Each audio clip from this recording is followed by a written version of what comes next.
dami oh. Dami na naman. Lalo na mamaya. Mainit pa kasi. 5:30 na pero mainit pa. Mamaya mga alas 6, ang dami ng tao dito.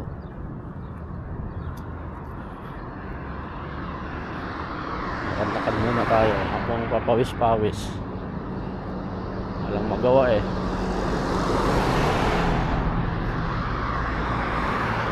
Mga 4 na ikot. May kasamang jogging. Sigurado tagapawis natin ito.